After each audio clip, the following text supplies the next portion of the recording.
We're reinventing everything. Our world, ourselves, the way we live. Living Light explores fresh, cross-cultural ideas, transforming life for the better.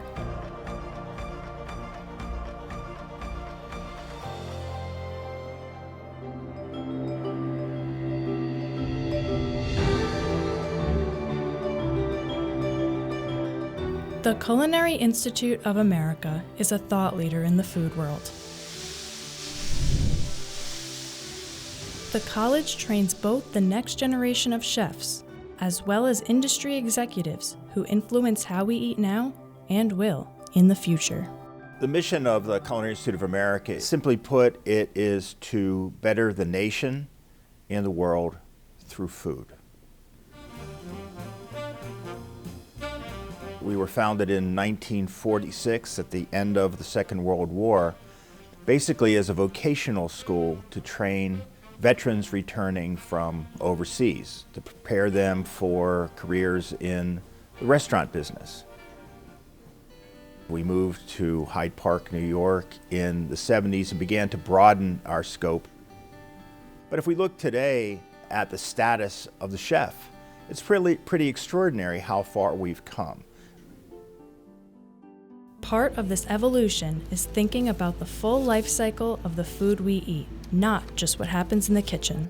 The term farm to table has become a popular way to describe this approach. Farm to table emphasizes working with seasonal produce and local producers to create fresher, more delicious meals. One of the interesting things about farm to table cuisine for a culinary student is that it forces you to think backwards. And what I mean by that is, for most cooks, what they do is they come up with a recipe, an idea of what they want to cook, and then they go out and get the ingredients that it requires to make it.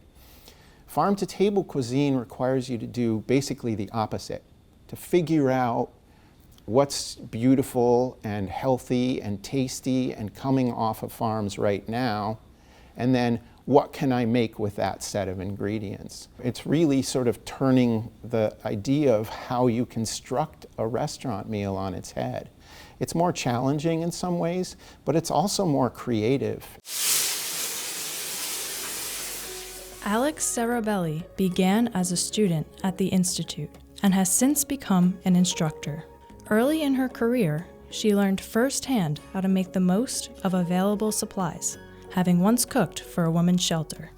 Then she took another journey. I spent 3 years out at sea in the Arctic Circle and learned about climate change firsthand. And I realized that food was the vehicle to really do what I was passionate about, which is not only protect the environment, but to consider the human aspect of our food system. Back at the CIA, Alex helped start a new program called the Menus of Change Kitchen. Here, in a real restaurant environment, students find innovative ways to reduce waste without sacrificing flavor or quality. Excess ingredients and surplus items from other classes are dropped off. Then students are challenged to come up with ways to repurpose them into delicious dishes. The first thing that I really build in students when it comes to preventing food waste is the optimal utilization of ingredients, to use everything in its maximum capacity. And it takes quite a deal of unlearning. Students will oftentimes cut off the top of the pepper. It's got a little core in it, and proceed to cut the rest of the pepper.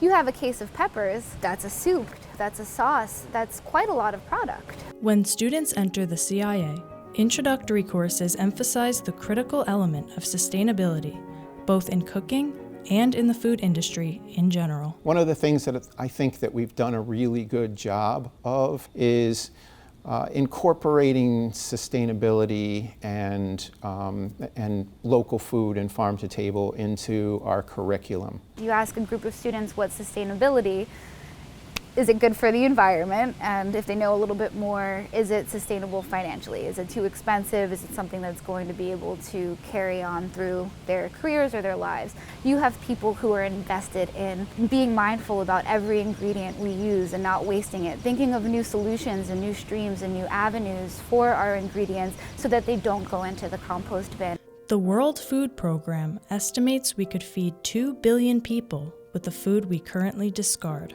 Using more of each ingredient is one key element in addressing the problem. Each step brings us a little bit closer toward making more out of our food supply. Also, peeling vegetables. So much of our health and minerality come from the peels. In Ireland, during the potato famine, there's a story where the parents would eat the skins of the potatoes and give the insides of the potatoes to their children to sustain them.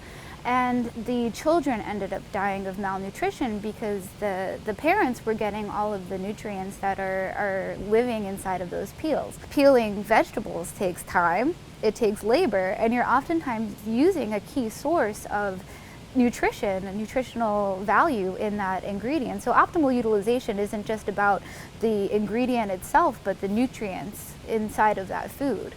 All of this aims to change how we think about our food, so that we make choices that lead to better outcomes for our land, for our economy, and for our community, while also being delicious.